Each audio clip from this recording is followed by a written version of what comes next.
Today we're going to take a quick look at the history of the NA Miata and find out where it ends up on our leaderboard. The 1989 Enos Roadster, known in most markets as the Mazda MX-5 or Miata, represents a watershed moment in automotive history. It's a car that not only revived the concept of a lightweight and affordable sports car, but also redefined what driving pleasure could mean for the everyday enthusiast.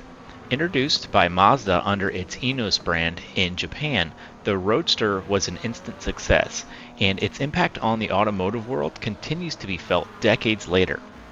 The Miata was born out of a desire to recapture the spirit of the classic British Roadster of the 1960s and 70s. Cars like the Lotus Elan, MGB, and Triumph Spitfire. These vehicles were known for their simplicity, nimbleness, and a direct connection between car and driver. However, by the late 70s, these cars had largely disappeared, victims of an increasingly stringent safety and emissions regulations and a market shifting towards more practical vehicles. The idea to revive the lightweight roadster came from Bob Hall, an American automotive journalist who later worked for Mazda. He envisioned a small, affordable, rear-wheel drive sports car that was reliable and fun to drive, something that could bring the joy of driving to a new generation. Mazda embraced this idea under the guidance of engineers and designers who were passionate about the project. At the heart of the MX-5's success was its design philosophy, which emphasized simplicity, lightness, and a focus on the driving experience. The car's styling was inspired by the classic proportions of early roadsters, a long hood, short rear deck, and a cabin set far back in the chassis. This design not only gave the car a timeless, sporty appearance, but also contributed to its balanced weight distribution, a crucial factor in its handling dynamics. Weighing in at just over 2,100 pounds, the Enos Roadster was remarkably light. This was achieved through the use of lightweight materials, a compact design, and focusing on minimizing unnecessary features. The car's engineers adhered to a Japanese principle of Jinba Itai, I might be saying that wrong, which translates to horse and rider as one, to create a vehicle that felt like an extension of the driver. This philosophy was evident in every aspect of the car, from its responsive steering and well-tuned suspension to the placement of the pedals and gear shifter. Under the hood, the Roadster was powered by a 1.6-liter dual overhead cam inline-4 engine that produced 115 horsepower and 100 foot-pounds of torque. While these figures may not seem impressive by modern standards, they were more than sufficient for a car as light as the Enos Roadster. The engine was paired with a 5-speed manual transmission that offered smooth, precise shifts, further enhancing the connection between driver and the car. The true genius in the Miata lay in its driving experience. The car's lightweight construction, rear-wheel drive layout, and finely tuned suspension made it incredibly fun to drive, whether on a twisty mountain road or a daily commute.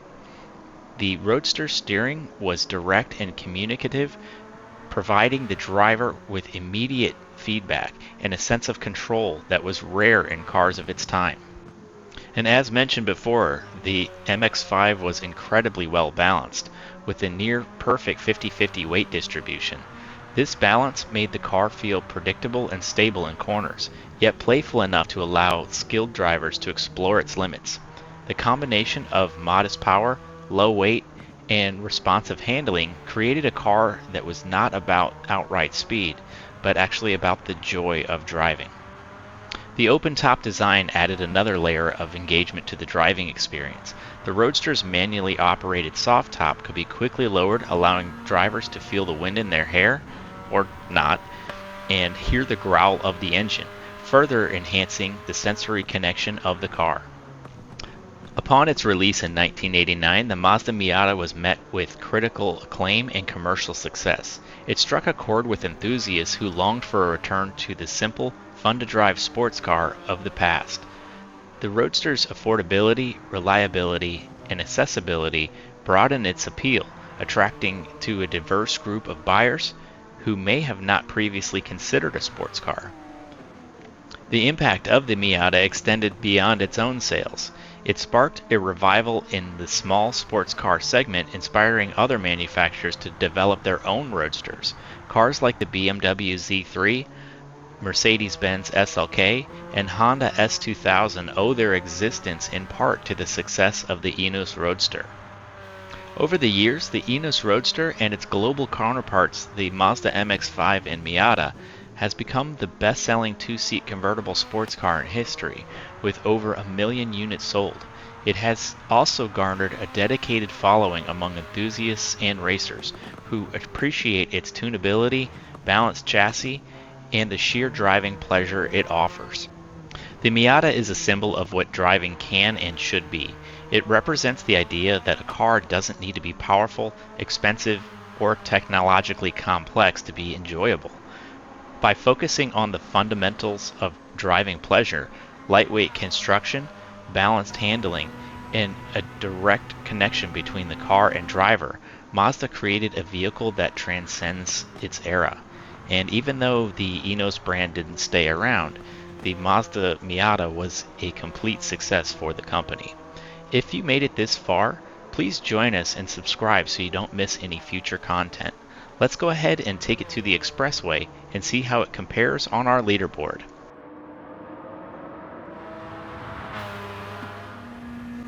The Miata is a favorite among club racers, and for good reason. I didn't understand the draw personally, but after driving a second generation Miata, the nimble nature of the car just infected me. I currently own a third gen in real life, and although it's the least desirable of the 4 generations, they are still incredible to drive. The beauty of the Miata is its simplicity. The combination of the lightweight, even balance, and rear-wheel drive layout make it a perfect platform for getting into racing.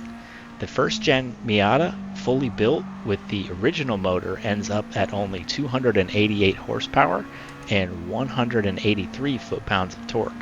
But with it hitting the scales at only 1,700 pounds, it's still a pretty good contender for 700 series races, despite the low power. The performance points end up at 678 in this configuration, and the NA ends up being a little nose heavy due in part to those pop-up headlights. So a note to the haters of the NC, the 50-50 weight distribution is available on the 3rd gen and beyond, so give them a chance. Due to its lightweight nature, it's also amazing on fuel. We were able to get 9 laps out of our Miata in the current test environment, so not only can you make up ground in the corners, but your competition will likely need to pit a lot more often than you as well. Tire wear ended up being 5% to the front and 10% to the rear. Again, simplicity and lightness adding to the vehicle's ability to stay on the track. Even fully built, the car leaves you wanting a lot more power, especially in the straights. But this is a car you can pick up early on for very little money, and it's a great way to step into racing just like in real life, and it gives you a little taste into the rear-wheel drive layout. But with that, we ended up crossing the line at 2 minutes 11 seconds .010, which put it right behind the Maserati Type 550 from 1955 and just in front of the 66 S800 with the engine swap. So not a bad option. But let's go ahead and swap in a rotary engine and see how the Miata handles that. By installing the 2-rotor Wankel engine out of the RX-7 into the Miata, it fixes all of the problems this car has.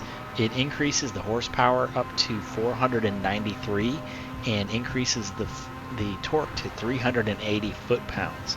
So that's an increase of 205 horsepower and 197 foot-pounds of torque, which is a bigger increase than what the original motor produced altogether. The weight does take a penalty of about 102 pounds, putting the total weight of the Miata in this configuration up to 1,883 pounds. But that is well worth the weight penalty. The car becomes much quicker in this layout. Due to the lightweight nature of the rotary motor, the car remains light, it remains nimble in the corners, but now it's got a nice high top speed, so those straightaways are a great place to add some distance between your competition as well.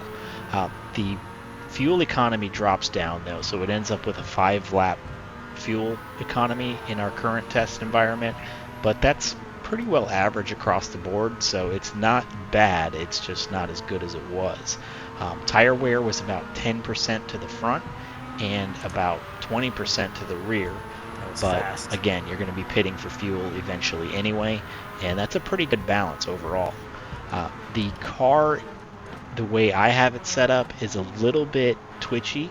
I wanted it that way to maintain that aggressive cornering, but if you add a little bit more downforce to the rear wing, it will settle the car down a little bit more as well. And you can always soften up that rear suspension to get a little bit more grip and a little bit less rotation. Uh, we ended up crossing the line with the rotary motor at 1 minute 59 seconds, 0.624, and that puts it just behind the Toyota Celica GT4 rally car and just in front of the Honda RA272 Formula One car. So honestly, the only downside to this engine swap is this rotary motor is better in the Suzuki Cappuccino. So if you only have one, I'd opt for the Cappuccino. If you do have an extra one laying around, this Miata will gladly accept it. Thank you so much for watching. We'll catch you in the next one.